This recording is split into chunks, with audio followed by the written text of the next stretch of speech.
Bonjour à toutes et à tous, bienvenue sur Les Orales, le podcast qui s'intéresse aux secrets d'éloquence de professionnels à Bordeaux et parfois au-delà. Chaque mois, je pars à la rencontre d'orateurs et oratrices du quotidien en quête d'anecdotes insolites, d'outils pratiques et d'une bonne dose d'inspiration pour vous faire aimer prendre la parole en public.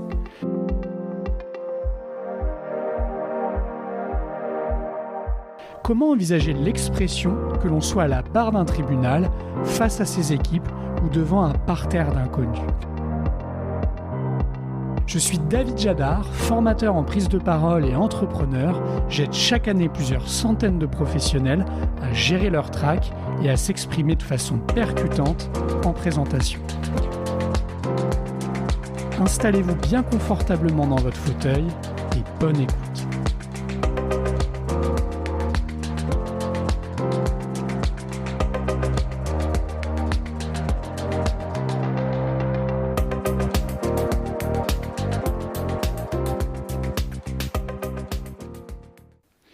Je suis avec Émilie Mendy aujourd'hui. Bonjour Émilie. Bonjour David.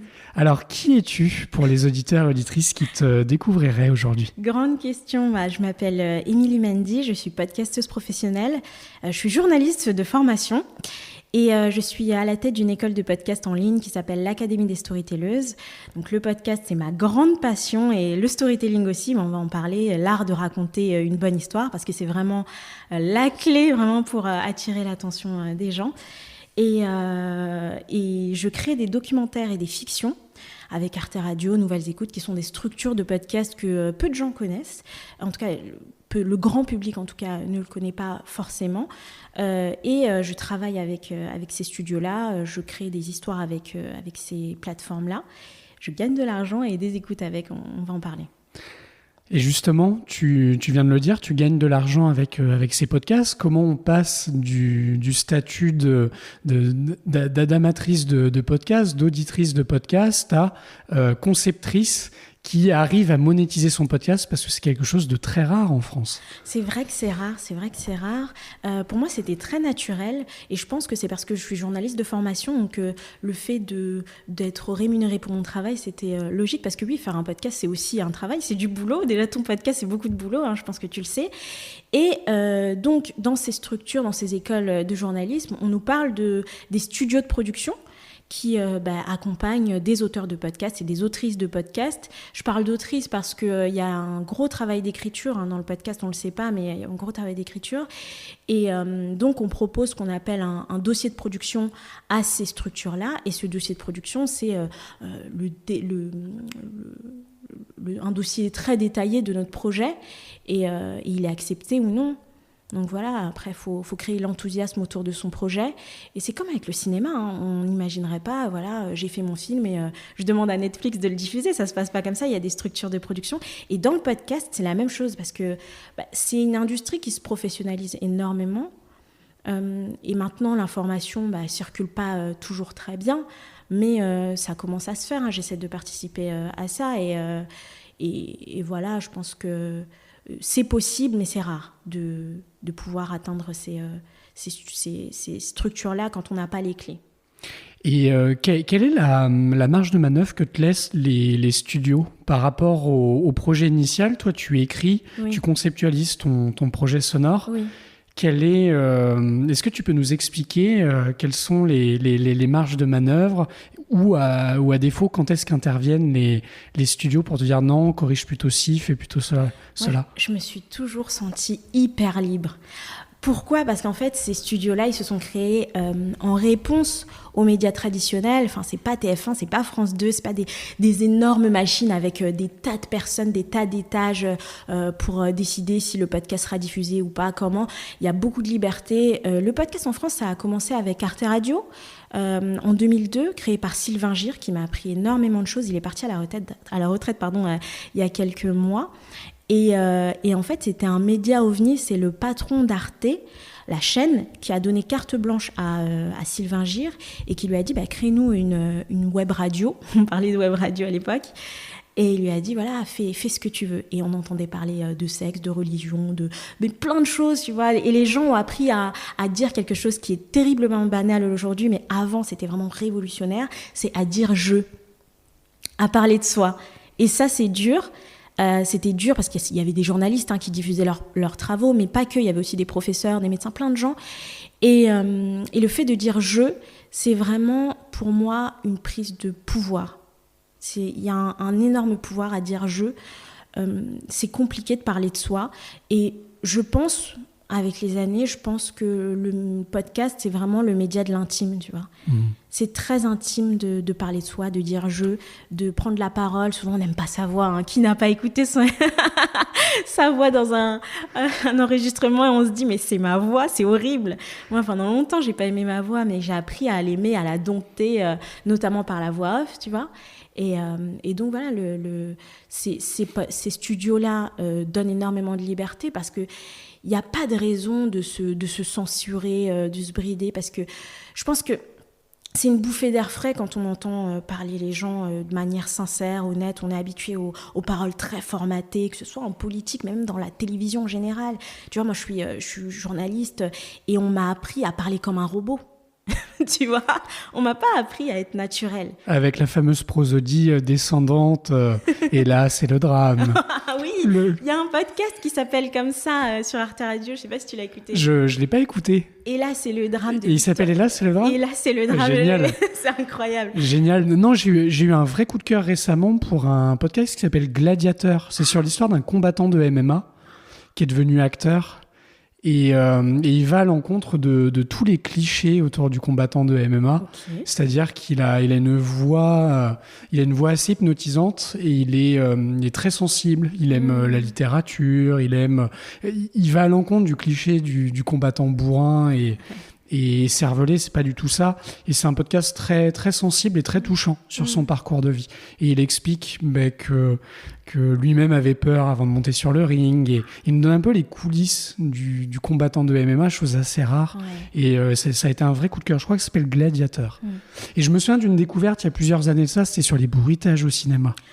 Oui, je crois qu'on parle lui-même. C'est quoi le nom ? Alors, j'ai plus le nom, malheureusement. Moi, j'ai écouté le cinéma. Sur Arte Radio. Ouais, ça doit être ça. Je crois que c'est l'un des podcasts qui m'a le plus marqué. C'est vrai ? Ah oui. Il y a J'ai rien senti et Écouter le cinéma. J'ai adoré. Et c'est là que j'ai découvert qu'en fait, les bruits de pistolet, ou ça pouvait être des vulgaires bruits de plastique qu'on tapait contre le plancher ou contre... C'est fait de manière très artisanale. Ouais. Et en fait, il crée des mondes. Et c'est exactement ça, c'est le mot. On crée des mondes avec le son. Et si on parle du même podcast, à un moment donné, il dit pour créer du sang, le son du sang qui gicle. En fait, c'est des doigts dans du pamplemousse. Donc ça brise quand même nos rêves et tout, mais c'est sympa de savoir ça. Et d'ailleurs, j'ai fait une fiction avec mon amie Annabelle Martella, qui est journaliste aussi, qui s'appelle Game Lover. Et c'est une fiction sur des histoires d'amour dans les jeux vidéo. Et le premier truc sur lequel on a travaillé, c'est l'univers sonore, parce qu'en fait on a créé des mondes, tu vois, c'est un jeu vidéo, donc on a créé 3 mondes et il fallait justement travailler ces sons-là. Donc tu fais ce que tu veux en fait. Dans le podcast, on a créé une jungle galactique, tu vois, donc on entend des pistolets laser, des choses comme ça, et ça a été super bien fait grâce notamment au réalisateur sonore. C'était ma question justement, c'est vous êtes accompagné sur ce travail-là. Mais comment ça se passe ? Il vous donne des préconisations et après vous débrouillez dans vos chambres, salons respectifs pour enregistrer les bruitages, ou tout est fait en studio ? Tout est fait en studio. Nous, on a beaucoup travaillé sur le scénario. D'accord. Donc raconter l'histoire. Moi, j'ai beaucoup travaillé sur le son, mais à l'écrit. C'est-à-dire, je dis ce monde-là, c'est un monde galactique. C'est un monde médiéval, il y avait un monde médiéval, donc très froid, tu vois, la Game of Thrones, donc on entend, je voulais des pas dans la neige, le bruit du vent, des flèches, je voulais des tavernes, je voulais des choses comme ça, et donc moi je suis folle, je dis je veux ça, et un magicien du podcast, dont le nom m'échappe, je suis désolée, c'est mince, s'il me revient, je le dirai, mais le réalisateur... Samuel Hirsch, qui est un génie du son. Ça fait plus de 20 ans qu'il est réalisateur à Arte Radio, et lui, il est capable de faire des choses extraordinaires, en fait. Vraiment extraordinaires, avec le son. Et est-ce que tu as une anecdote qui t'a marqué en matière de son, justement, où il t'a sorti un petit peu d'une impasse créative ? Ah oui. Je sais pas s'il m'a sorti d'une impasse créative, mais c'était pour un podcast qui s'appelle La Cassette de Yael et Lisa. Gros succès. Oui. Tu as été très modeste, t'en as pas parlé, mais on va y revenir. Ouais, merci beaucoup. C'est un podcast sur ma maman. Je vais raconter un peu c'est quoi le podcast. Avec plaisir. En fait, pour contextualiser, les personnes analphabètes de ma famille au Sénégal avaient pour habitude de s'enregistrer sur des cassettes, puisqu'elles savaient ni lire ni écrire, donc elles s'enregistraient sur des cassettes qu'elles envoyaient en France pour communiquer avec le reste de la famille qui avait émigré en France. Et il y a un an, ouais, avec ma maman, on a trouvé une cassette dans notre garage qui était enfermée dans une enveloppe qui n'avait jamais été ouverte. Et le podcast part de là. Je demande à ma mère, voilà, on va ouvrir cette cassette, on va ouvrir cette enveloppe, on va écouter cette cassette et on verra ce qu'il y a dedans. Donc c'était la grosse surprise. Et là, torrent de larmes parce que c'était un message d'une personne qui était décédée. Ma maman a grandi avec 2 mamans dans un foyer polygame. On n'en parlait jamais. Et en gros, c'est l'histoire de cette femme-là, de cette autre femme, et qu'elle a vraiment, vraiment aimé de tout son cœur, ce qui peut être très étonnant d'ailleurs, et qui n'est pas sa maman biologique, qu'elle a aimé plus que sa propre mère. Donc c'est un podcast sur ça. Et à un moment donné, je demande à ma mère de me dire, voilà, quand tu étais petite, est-ce qu'il y a une chanson qui t'a marquée ? Et elle commence à chanter. Donc c'est très beau, en mandja, qui est la langue de mes origines. Et quand on arrive en studio, je tenais vraiment à ajouter cette chanson-là parce que je la trouvais très belle et j'aimais sa signification. Et quand j'arrive, parce que Samuel Hirsch travaillait de son côté, moi je lui donnais des petites directives, mais bon, je pense qu'il sait ce qu'il fait. Et on arrive en studio, et là, mais j'ai les larmes qui me montent, parce qu'en fait, il a transformé quasiment la voix de ma mère. Tout d'un coup, en fait, c'est comme si elle était dans un aéroport, et qu'il y avait une sorte d'apesanteur qui serait difficile à décrire avec les mots. Vraiment, j'invite à écouter, peut-être que tu pourras mettre un extrait, je sais pas. Mais vraiment, ça m'a vraiment beaucoup émue. Je suis même émue en y repensant. Parce qu'en fait, ma mère a quitté le Sénégal alors qu'elle ne le voulait pas forcément. C'était pour rejoindre mon père qui rêvait de la France, c'était pour le rejoindre. Et donc ma mère raconte cette chanson qui est l'histoire d'une femme qu'on a, entre guillemets... Enfin, même pas, c'est l'histoire d'une femme qu'on a kidnappée. Et on n'a pas kidnappé ma maman, mais ça fait un peu écho à quelqu'un qui est déraciné. Et donc ça m'avait beaucoup émue. Et le travail sur le son a amplifié cette émotion, tu vois. Donc, je pense que c'est un duo incroyable de bosser avec quelqu'un qui travaille uniquement sur le son et moi qui travaille plus sur l'écriture, tu vois. Ça, c'est vraiment ces deux... Oui, et puis ce qui peut peut-être, entre autres, expliquer le succès du projet, c'est que tu mets en abîme aussi une expérience radiophonique, c'est-à-dire que tu mets cette redécouverte d'une voix passée par le prisme de la voix au sein même d'un podcast, d'une production sonore. Et puis, tu abordes des thèmes qui sont éminemment modernes, le déracinement. Voilà, c'est lié aussi à l'immigration. Enfin, ça touche énormément de gens. Donc Et ça m'a étonnée, tu vois, parce qu'il y a un mot que j'utilise jamais, c'est le mot polygamie, parce qu'on n'a pas l'impression qu'on en parle, et pourtant on en parle. Mais ça parle d'amour, ça parle de famille, ça parle de... Oui, voilà, le fait d'être déraciné. Et la cassette aussi, ça revient. J'entends ça, les gens qui ils cherchent leurs cassettes, qui les redécouvrent. Et ce qui est fascinant avec ce projet, c'est que quand on allumait la cassette, quand on écoutait la cassette, ma mère me disait « mais j'ai l'impression qu'elle est là ». Alors que ça faisait 17 ans que le message avait été enregistré, que la personne était décédée. Donc c'est vraiment puissant. Pour moi, c'était comme réveiller une morte, d'allumer ce magnéto et d'écouter cette femme. Moi, j'ai fait la rencontre de cette femme que j'ai croisée une fois quand j'avais 10 ans au Sénégal, mais avec qui je crois que j'ai jamais parlé. Et je savais pas qu'elle était aussi importante, tu vois. Donc c'est vraiment magique. Et je suis contente parce que j'ai reçu beaucoup de messages de gens qui m'ont dit j'ai enregistré mes parents après avoir écouté ce podcast-là. Dernièrement, il y a un formateur en prise de parole qui est venu derrière ce micro, Nicolas Vargas, que je salue, que j'apprécie beaucoup, et qui me partageait une citation d'Orson Welles et qui disait « Je préfère la radio au cinéma parce que l'écran y est plus large ». c'est beau. Ouais, et je me permets de citer, de la reprendre à mon compte aujourd'hui, parce que je la trouve très juste. Je la trouve très très juste, c'est qu'il y a aussi tout un travail autour de l'imaginaire, autour des voix. Oui. Et tu vois, grâce à ton projet, il n'y a pas très longtemps, il m'est venu une idée, et puis aussi en pensant à un projet bordelais, je crois que c'est Radio Trombine, où en fait on enregistre, alors je crois que c'est ça, et je m'excuse par avance si je fais preuve d'imprécision, les auditeurs pourront aller voir sur Google, mais je crois que c'est une entreprise bordelaise qui est incarnée par une jeune femme à Bordeaux que j'avais rencontrée, qui va enregistrer en fait les proches quelques années avant de mourir pour garder en fait une trace. Et l'idée m'était venue, pourquoi pas, pour prendre ta place d'ici quelques semaines, quelques mois, de mettre mon grand-père, ma grand-mère, et garder un objet en fait sonore. Et pouvoir peut-être me le léguer ou le léguer à des proches plus tard. Mais oui, c'est merveilleux. On est en train de créer les archives de demain. On regarde les archives de l'INA, tu vois, c'est toujours drôle. Ouais. Et ça va disparaître. Hein. Tout ce que nos parents, nos grands-parents ont à dire, tout ça, ça va mourir avec eux. Et je viens d'une culture, en tout cas mes parents, parce que je suis née ici, donc je suis occidentale, et mes parents, c'est pas du tout ça. Ils viennent de la culture orale, où on transmet par la voix, et les gens se souviennent et transmettent. Et avec l'immigration, ça s'est perdu. Donc j'ai l'impression, avec le podcast, de recoller les morceaux. Donc, ouais. Je crois qu'il y a un proverbe Peul qui dit un vieillard qui meurt, c'est une bibliothèque qui brûle. C'est vrai, oui, c'est un très beau proverbe, oui. Et c'est un proverbe que j'avais découvert à travers via Souleymane Diamanka, qui est un slammer bordelais. Je ne sais pas si tu connais. Ça me dit quelque chose. J'avais l'occasion de le rencontrer. Il avait sorti un album il y a une bonne dizaine d'années de ça, qui s'appelle L'Hiver Peul. Et dans des interviews que j'avais écoutées, il évoquait souvent ça, cette tradition orale du peuple Peul. Et il expliquait également que ses parents, il a grandi aux Aubiers, que ses parents utilisaient des cassettes. Ouais. Donc ton projet faisait écho à des interviews que j'avais lues ou entendues de Souleymane Diamanka.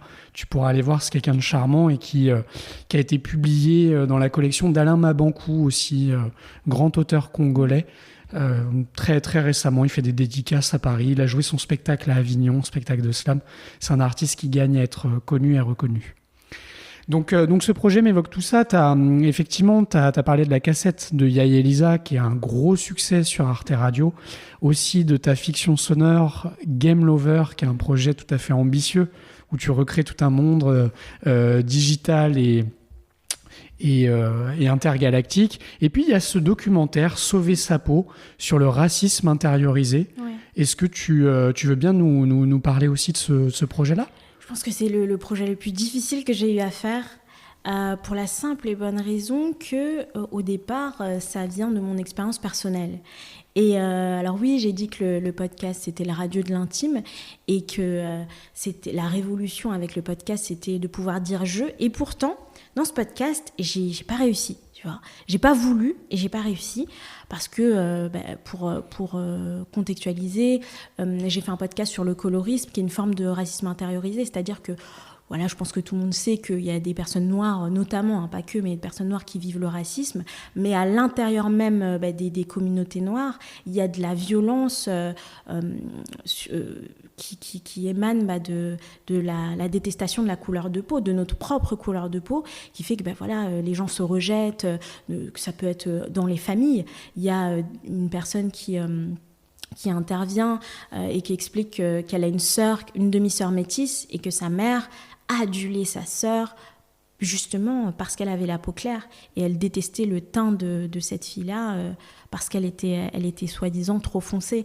Et ça détruit des enfants, comment on s'aime en fait finalement quand nos parents nous détestent notre couleur de peau. Moi, ça m'est pas arrivé, ça m'est pas arrivé dans ma famille, heureusement, mais c'est quelque chose que je voyais à l'école ou dans d'autres sphères, cette préférence pour les teints les plus clairs. Mais je parle encore une fois au sein même des communautés noires, donc c'est le bébé du racisme en fait.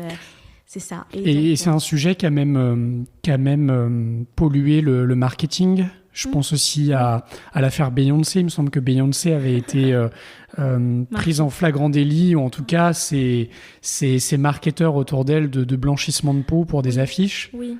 Donc ça me fait penser à tous ces phénomènes-là. On parle bien de ça aussi. Ça. Ouais. C'est un des symptômes, c'est pas le seul, évidemment. C'est ça.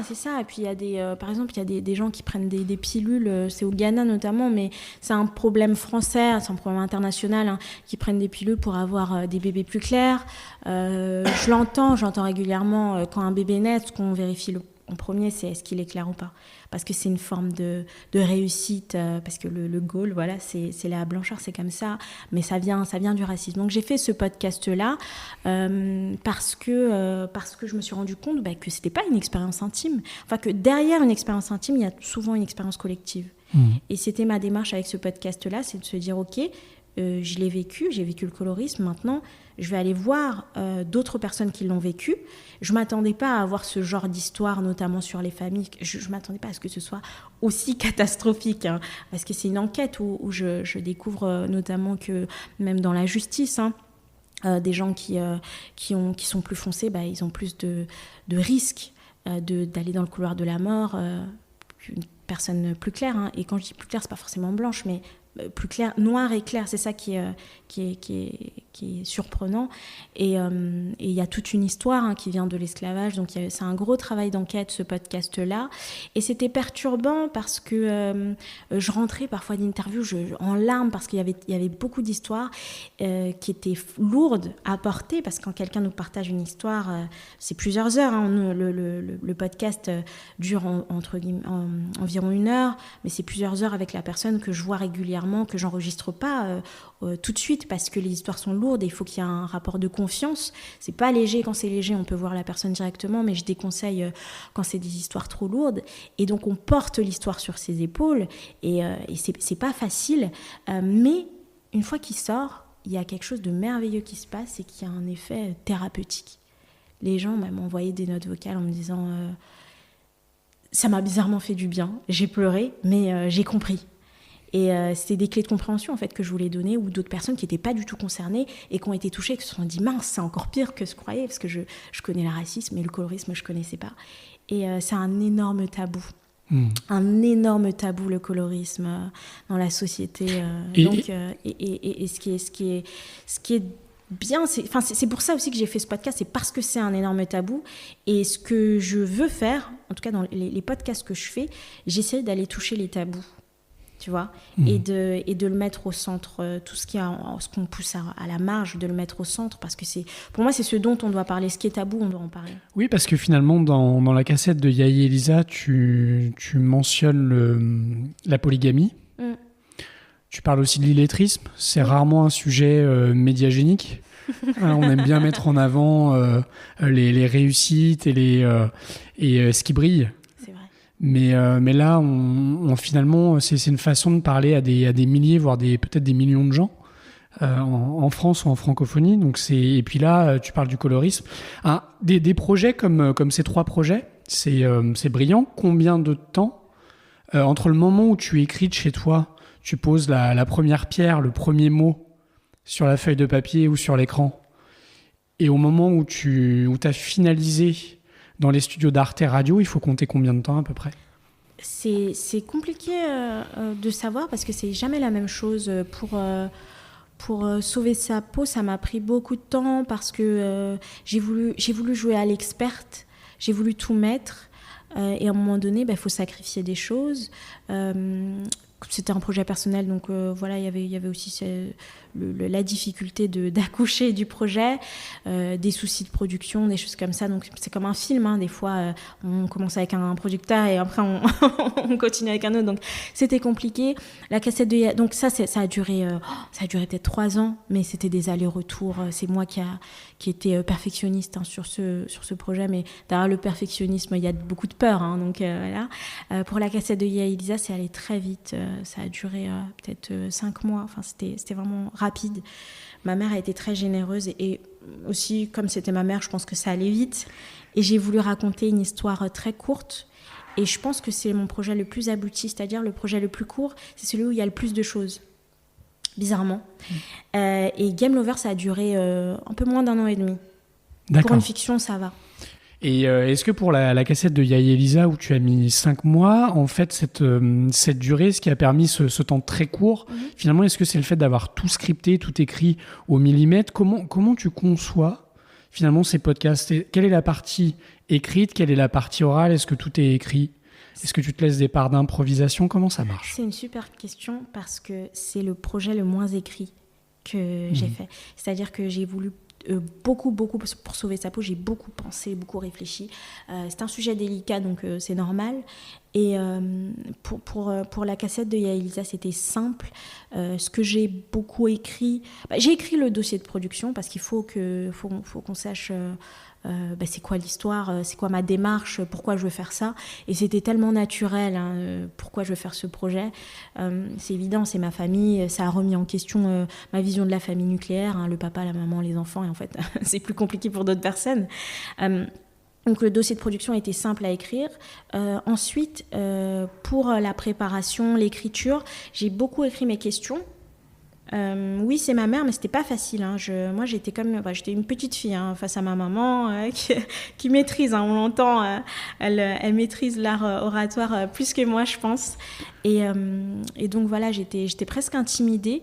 Donc j'ai préparé mes questions à fond parce que dans le podcast et dans ce podcast-là, c'est comme une sorte d'enquête psychologique. C'est-à-dire que la personne répond et on essaie de voir ce qui se cache derrière, de creuser, de dire « Ah, t'as dit ça, ah mais c'est étrange, ah mais pourquoi ça ?» Et pourquoi, c'est une grande question. Pourquoi on creuse. Donc j'écris les questions et l'écriture, elle se fait dans un deuxième temps. En tout cas sur ce projet-là, elle s'est beaucoup fait au montage. Pour moi, au montage, on réécrit tout. C'est-à-dire comment je commence l'histoire, comment je la finis. Pour chaque podcast, je me dis toujours, je commence comme ça, je finis comme ça, même si je ne sais pas ce qu'il y a entre les deux. C'est-à-dire que je savais comment allait finir le podcast avant même de le faire. Je savais que j'allais demander à ma maman de m'enregistrer un message. Donc ça finit comme ça. Et je dis que au montage, il y a la réécriture parce que je dois sacrifier plein de choses. Il y a plein de moments que j'ai dû enlever. Et il y a même des moments que je n'ai pas réécoutés pour me faire violence, en fait, parce que je vais être trop attachée à certains moments et me dire « Ah, mais ça, ce serait super de mettre ça. » Et en fait, plus on en met, moins ça sert l'histoire, moins on connecte avec les gens. Et la cassette de Yael et Lisa, c'est 24 minutes. Ça s'écoute très vite, donc très rapidement. Donc, je pense que ça joue. L'écriture, maintenant, pour sauver sa peau, il y a énormément d'écriture. Mais ça m'a servi quand même, c'est-à-dire qu'il y a eu beaucoup d'errements dans le projet. Et quand j'ai beaucoup scripté, parce qu'il y a beaucoup de voix off, on pourra en parler de la voix off, il y a beaucoup de voix off dans ce podcast. Et du coup, ça m'a quand même facilité la vie quand j'ai trouvé le bon studio de production, où j'étais là vraiment totalement libre. Quand j'ai trouvé le bon studio de production, là, en 3 mois, c'était plié. Et donc, dans le dossier de production, tu as donc les éléments de la voix off déjà écrits, déjà posés. Non, pas du tout. Même pas. C'est le scénario, en gros, les grandes lignes. C'est pas le scénario, le dossier de production, c'est t'expliques ta démarche, t'expliques pourquoi tu fais ce projet, t'expliques quelles sont tes idées en fait, mais dans les grandes lignes. Et il faut convaincre en fait, de la pertinence du projet, pourquoi tu le fais en fait, pourquoi tu le fais et pourquoi ça va intéresser d'autres gens.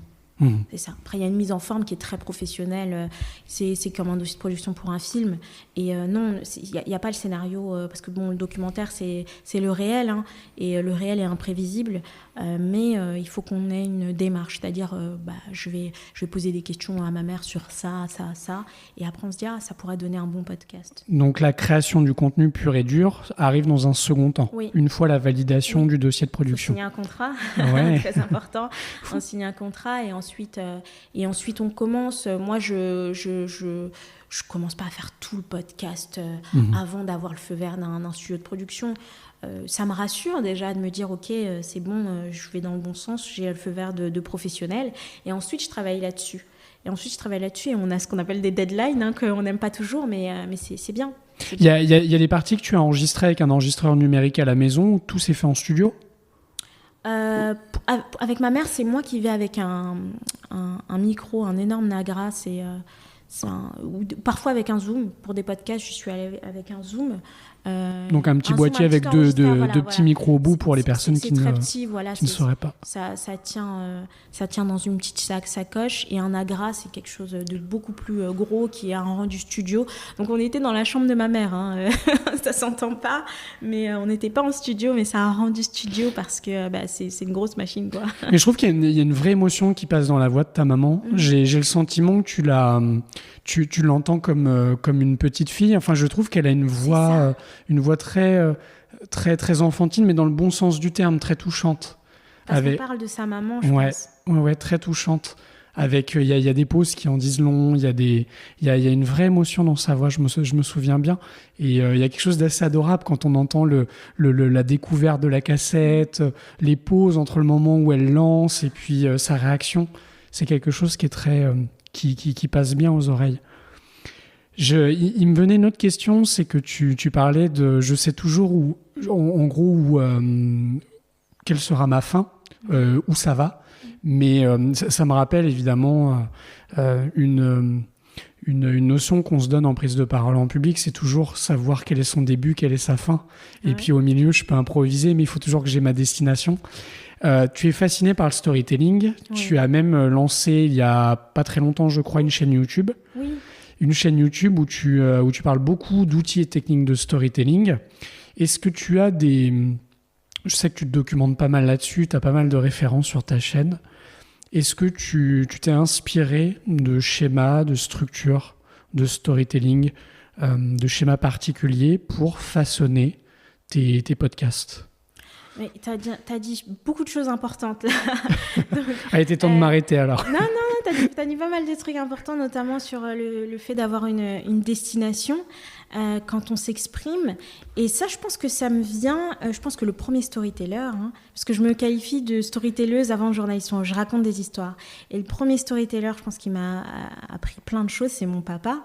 Parce que au moment du dîner, chacun raconte sa journée et lui raconte sa journée et il racontait beaucoup de blagues.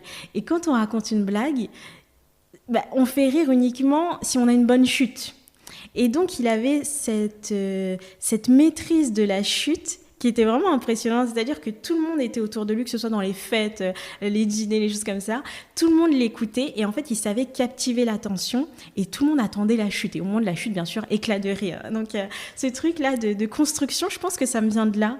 Tout le monde raconte des histoires, on s'en rend pas compte mais on raconte tous des histoires et mon père le premier.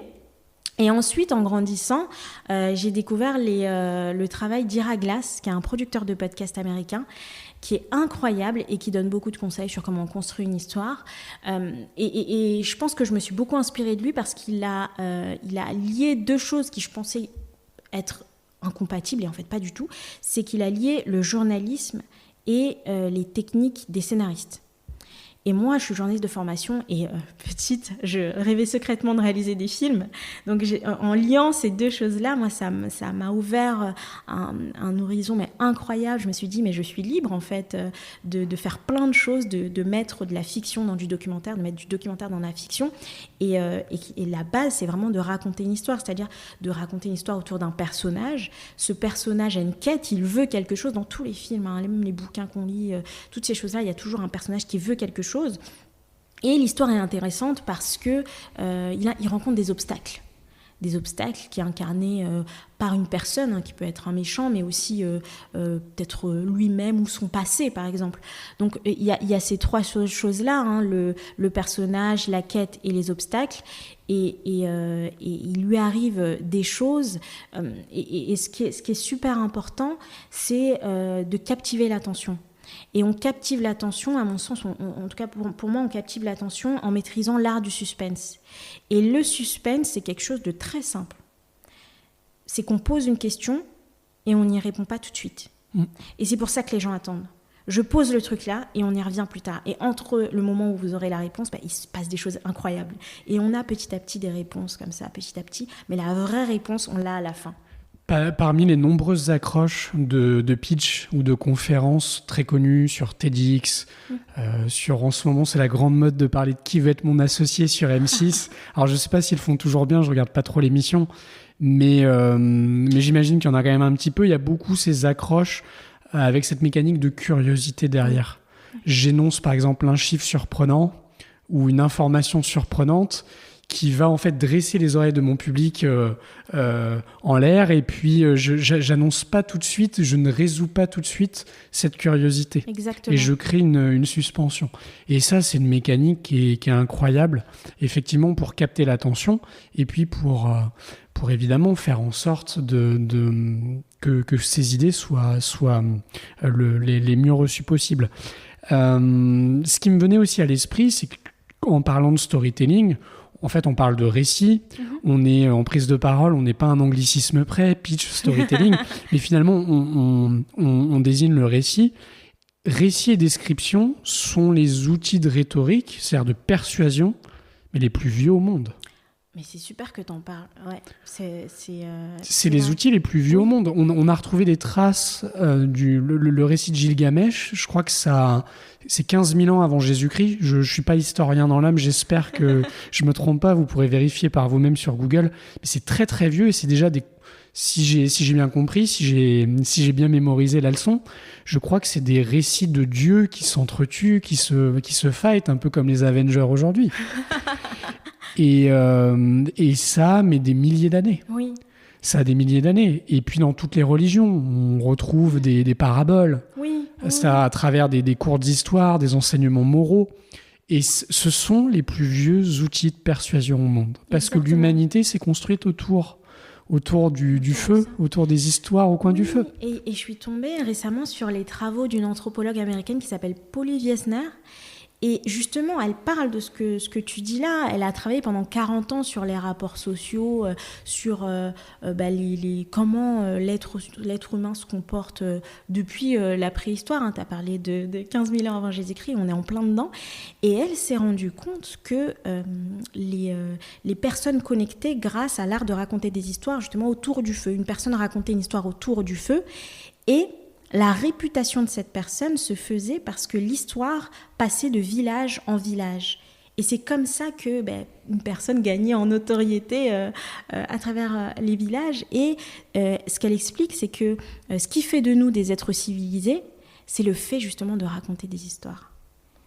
On a cette capacité-là, on a ce don, je ne sais pas, mais voilà, on a cette force-là de raconter des histoires et c'est ce qui fait de nous des êtres humains. Je pense qu'on connecte grâce à ça une personne qui est, je ne sais pas moi, dans un camp de réfugiés à des milliers de kilomètres de nous, qui n'est pas dans le même confort que nous. On va connecter avec cette personne, pas parce qu'elle va nous parler de chiffres, mais parce qu'elle va nous parler de son histoire à elle.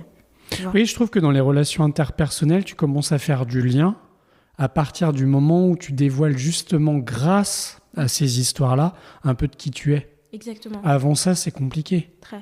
C'est compliqué. Si j'ai envie de me connecter à toi, qu'on sympathise, mais que je ne dévoile jamais rien sur moi, de mes difficultés, de mes tourments, de mes envies, de mes rêves, il n'y a pas... Il n'y a pas de connexion. Ouais, souvent, il n'y a pas de connexion. Ça reste assez formel. C'est des conversations qu'on peut avoir entre... soit ils sont N+2, N+3, ou c'est il n'a pas le temps, c'est une phrase un petit peu superficielle au bout du couloir, et puis chacun retourne bosser.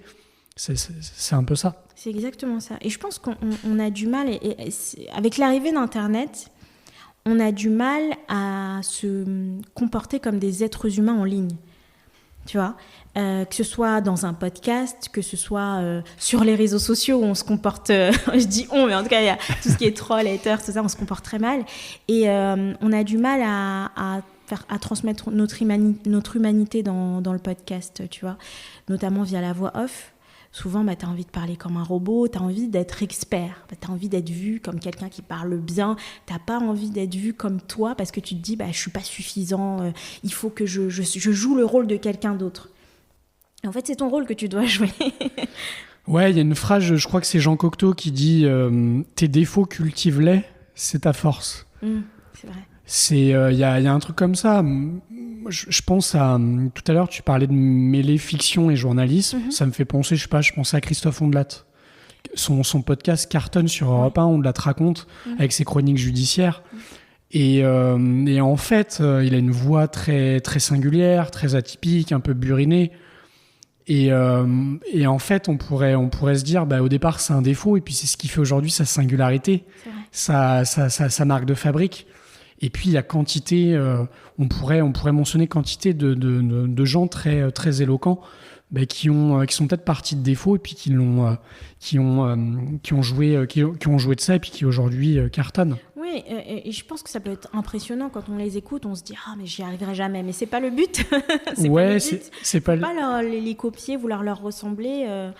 Exactement, et puis en fait, c'est l'expérience nous permet d'assimiler de la compétence. C'est-à-dire que c'est des gens récemment, tu vois, je m'aventure aussi, j'aimerais bien lancer une chaîne YouTube et j'ai 2 vidéos dans les tiroirs et je me suis intéressé au travail d'Edouard Baird qui faisait des lancements improvisés sur Radio Nova. Et comment il fait ? Il n'y a jamais un blanc, jamais une hésitation. Ah mais ça, je ne serais pas capable. Moi, j'écris et je dis... Après, c'est un comédien, c'est des gens qui ont fait du théâtre. Voilà. Je pense qu'il faut commencer avec ces outils, tu vois. Il y a une 50aine de films. En fait, sous ses airs un peu en dilettante, les cheveux en pétard, mal rasés, en fait, c'est un travailleur infatigable qui a écrit je ne sais pas combien de spectacles au théâtre. Et tout ça pour dire qu'en fait, ces lancements improvisés à la radio, mais sont pétris de techniques, notamment de techniques rhétoriques. Je pense par exemple à l'anaphore, qui consiste à répéter en début de phrase les mêmes mots ou groupes de mots. En fait, ça lui permet de relancer son improvisation, lui donner une trame, comme un refrain dans une chanson. D'accord.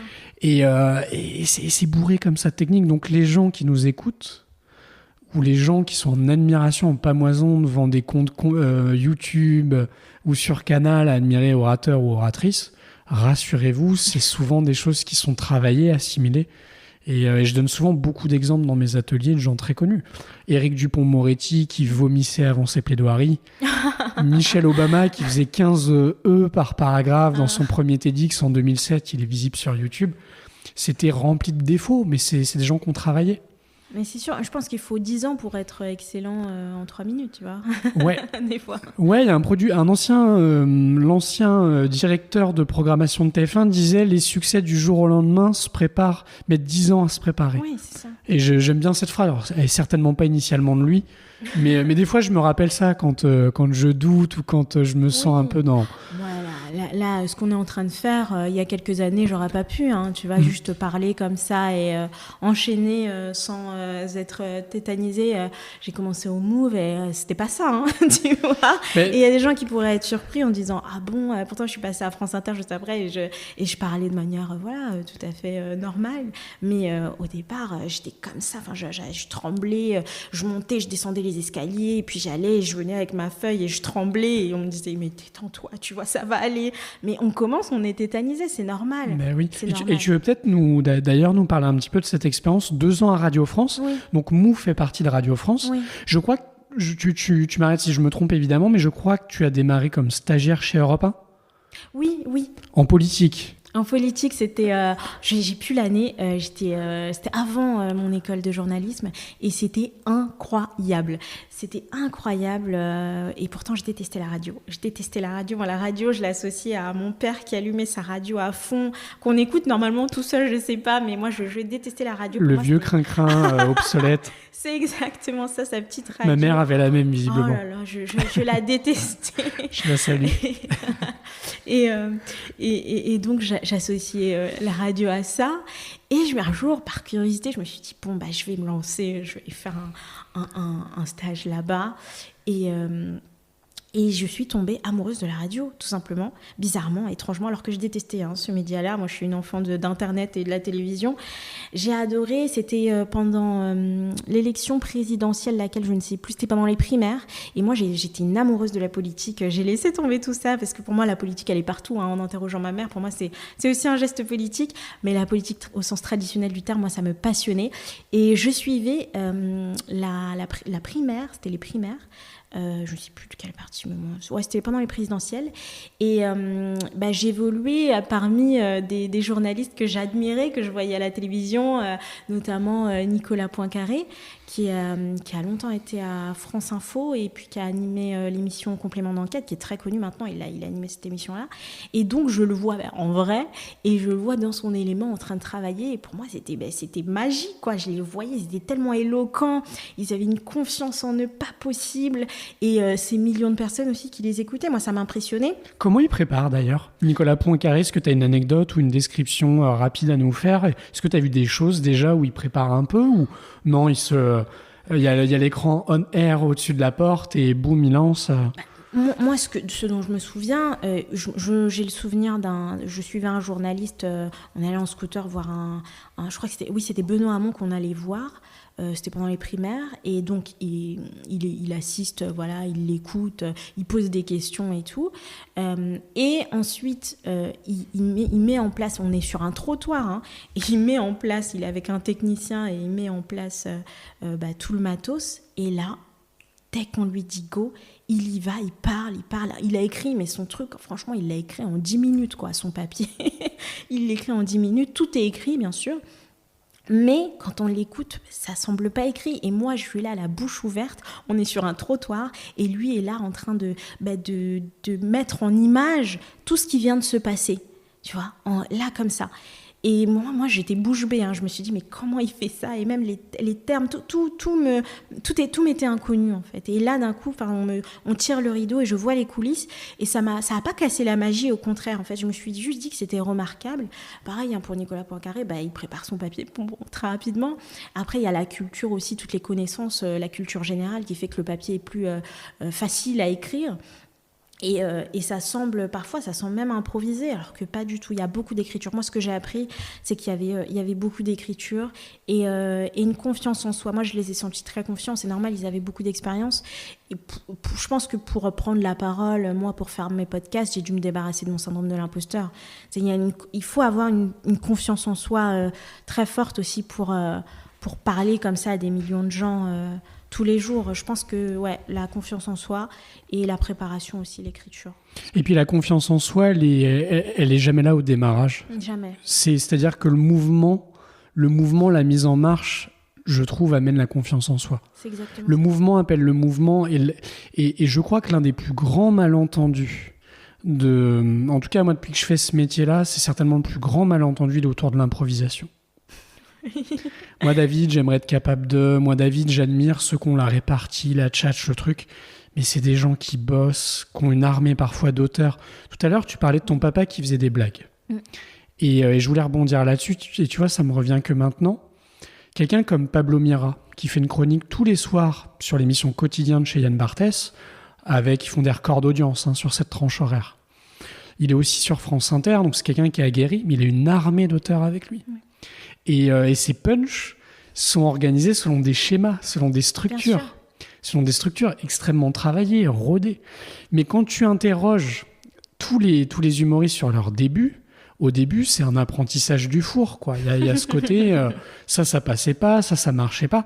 Donc l'aisance, elle vient avec une sorte, je pense, d'une technique quand même qu'il faut assimiler. Et après, c'est de la récurrence. Exactement. Et on ajuste en chemin. On travaille sur la mise en scène, on travaille beaucoup. Les humoristes travaillent aussi sur la manière de le dire. Exactement. J'aime pas les anglicismes, mais le delivery, la manière de livrer sa blague. Et Pablo Mira racontait au micro de je ne sais plus qui, dans un podcast que j'écoutais récemment, il disait j'aurais peut-être dû commencer par ça, mais je reprends chaque minute de mon spectacle et j'analyse, voir comment je pourrais le délivrer maintenant différemment par la voix, pour des fois gagner ici et là des rires en plus. Mais tu sais, mon père, il racontait souvent les mêmes blagues encore.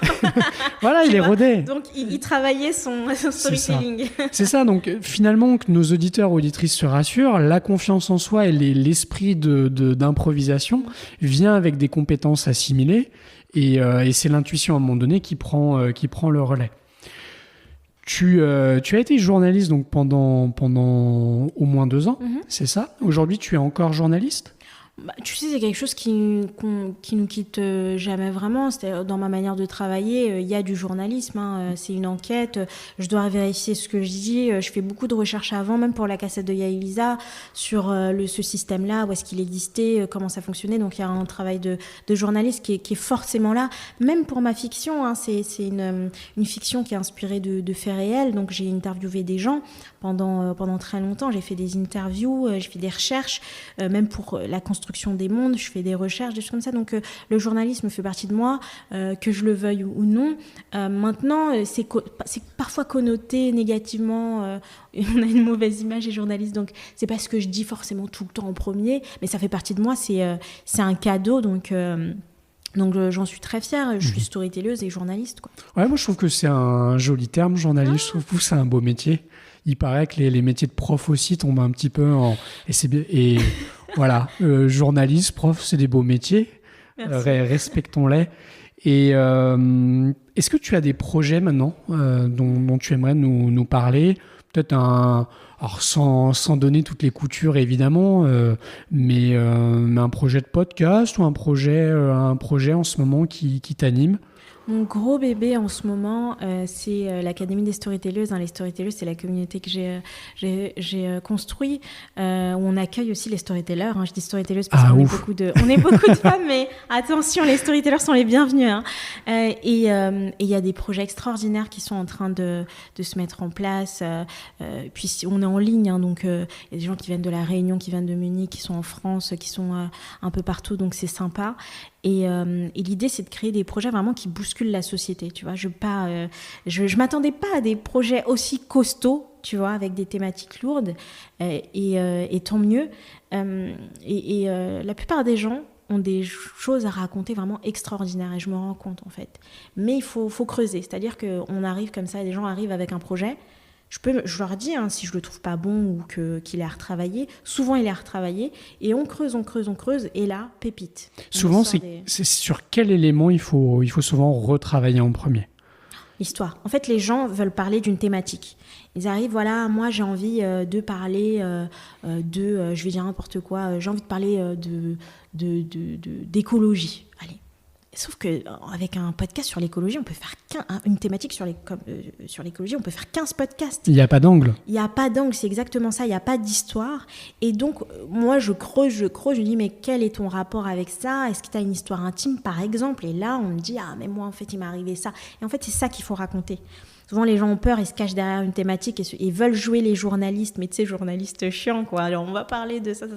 Et en fait, il faut se recentrer sur soi, et c'est pas de l'égocentrisme, au contraire, on va chercher de l'humanité dans une thématique qui est figée. Donc, on travaille ça, et le gros travail, c'est pas forcément d'écrire un gros dossier de production. Les dossiers de production qu'on fait dans l'Académie des Storytelleuses, ils sont meilleurs que les miens, leurs dossiers. Donc, c'est pas forcément là où ça se joue, c'est vraiment de trouver l'histoire. Et le pitch, c'est 2 lignes dans le dossier de production. Et pour moi, tu peux arriver à convaincre, en tout cas capter l'attention d'un studio de production en ayant tes 2 lignes, mais tes 2 lignes, c'est une punchline, c'est-à-dire waouh, il faut que je continue à lire. Pas forcément j'achète le projet, mais il faut que je continue à lire le projet. Donc dans ces 2 lignes-là, je te donne un gros secret, c'est que pour moi la base d'un bon pitch, c'est quand on arrive à associer 2 idées qui n'ont rien à voir. Tu vois. Et c'est là que crée la surprise, c'est-à-dire ces 2 choses qui ne sont pas censées se produire. On n'est pas censé ouvrir un courrier 17 ans après, tu vois. On n'est pas censé tomber amoureux dans des univers qui n'existent pas pour les jeux vidéo. Des gens qui se sont mariés, des choses comme ça, tu vois, qui se sont jamais vus pendant 1-2 ans et tout, qui ont fait des relations comme ça. Et pour sauver sa peau, on n'est pas censé être noir et être entre guillemets raciste, tu vois, envers d'autres noirs. Ça n'a aucun sens. Et quand ça n'a aucun sens, c'est là que commence l'histoire, tu vois. Et au départ, en fait, il faut se poser plus de questions que de réponses, tu vois. Il faut avoir plus de questions qu'apporter des réponses. Et quand on a toutes les réponses, souvent c'est un mauvais projet. Ouais, mais c'est une pépite ce conseil-là. J'ai pas besoin de prendre le stylo parce que j'aurais plaisir à réentendre l'épisode à tout moment. Mini masterclass, allez. Mais mais on s'était rencontrés. Alors on se connaissait pas, mais moi j'avais entendu à Bordeaux, faites le podcast. Tu étais intervenu. J'en avais pas raté une miette. Je t'avais trouvé très très pertinente. Et ce qui m'avait suggéré ton nom pour ce podcast-là. Donc vraiment j'en suis ravi. Maintenant, j'aime bien terminer un petit peu l'entretien par ça. Si tu pouvais faire un podcast d'interview, qui est-ce que tu aimerais interviewer ? Une personnalité ou... Oh là là, avant j'aurais dit ma maman. Une personnalité que j'aimerais interviewer. Alors là, tout de suite, mon papa est décédé, donc je pense que je reprendrai mon micro et je l'interviewerai pendant des heures. Pendant des heures, j'avais enregistré un petit passage de lui que j'ai perdu. Et en fait, c'est pour ça aussi que j'ai interviewé ma maman. C'est parce que mon papa est décédé. Je me suis dit, tout ça se perd. Donc, si je pouvais retourner en arrière, je l'interviewerais lui. Je crois que je ferais pareil. Je crois que je ferais pareil. C'est ok, très bien. Très, très bien. Et maintenant, quelle personnalité t'aimes bien écouter, toi, à la radio ? Bonne question. Et pourquoi ? Quelle personnalité j'aime bien écouter ? Tu me laisses un peu de temps pour réfléchir. Bien sûr. Quelle personnalité Quand tu dis personnalité, c'est à la radio, c'est Chiponde, tout ça là ? Ouais, alors ça peut être une personnalité ou est-ce que tu as... Parce que moi, c'est un peu hors sujet ce que je vais dire. Non, mais il n'y a pas de souci. Quels sont les podcasts que tu nous recommanderais ou que tu aimes écouter ? Tes coups de cœur récents. Moi, j'écoute beaucoup de documentaires. Mon podcast préféré, en tout cas que j'aimerais écouter régulièrement, c'est le podcast J'ai rien senti, parce qu'il dit beaucoup de choses de notre humanité, le fait d'être perdu, de trouver du sens ou de ne pas en trouver. Et en fait, c'est l'histoire d'un mec qui a perdu l'odorat, tu vois. C'est simple, on peut ne pas se sentir concerné, mais la manière dont il délivre son message, la manière dont il décrit ce qu'il ressent et ce qu'il ne sent pas, et comment le fait d'avoir perdu l'odorat quand il était petit, ça lui avait fait perdre goût à la vie. C'est bouleversant, et ça dure que 10 minutes. Tu vois, comme quoi. Donc vraiment, ce podcast, il est incroyable. Il s'appelle J'ai rien senti. Il est sorti il y a un moment, et je crois qu'il est sorti en 2017, mais je le réécoute régulièrement et il me bouleverse toujours autant. Je vais aller découvrir ça. En plus, demain, j'ai rendez-vous chez le médecin, donc dans la salle d'attente. À tout moment, il n'y avait pas d'excuse. En 10 minutes, ça peut se consommer très, très, très facilement. Est-ce qu'il y a un dernier mot que tu souhaiterais nous partager avant de clôturer ce chouette entretien, Émilie ? Une actualité, un petit coup de projecteur sur ton travail. Sur YouTube, on peut te retrouver sur Émilie Storytelling. Émilie Storytelling, on peut me retrouver sur YouTube, et sur Instagram, on peut me retrouver sous le nom d'Émilie Podcast. J'ai écrit un guide gratuit où on trouve pas mal d'informations quand on veut commencer son podcast ou qu'on veut améliorer son podcast. Donc, vous pouvez le télécharger en tapant Émilie Podcast sur Google, vous trouverez rapidement. Très bien. Et il me reste plus qu'à te remercier, Émilie, grandement pour ta... Merci beaucoup. Merci pour ta générosité. Chers auditeurs et auditrices, merci de votre écoute. Je vous dis à très bientôt. Pensez à vous abonner au podcast, c'est hyper important pour capitaliser sur tout ce travail et sur vos belles écoutes. Merci grandement pour votre fidélité. Je vous dis à très très bientôt pour de nouvelles aventures. Au revoir. Merci pour votre écoute. Si cet épisode vous a plu, je vous invite à le faire savoir en lui laissant une belle note ou en le partageant et le commentant sur les réseaux sociaux. Que ces conseils de communication puissent vous être utiles et à vos proches. Je m'appelle David Jadard et vous pouvez me retrouver sur mon site internet lesorales.fr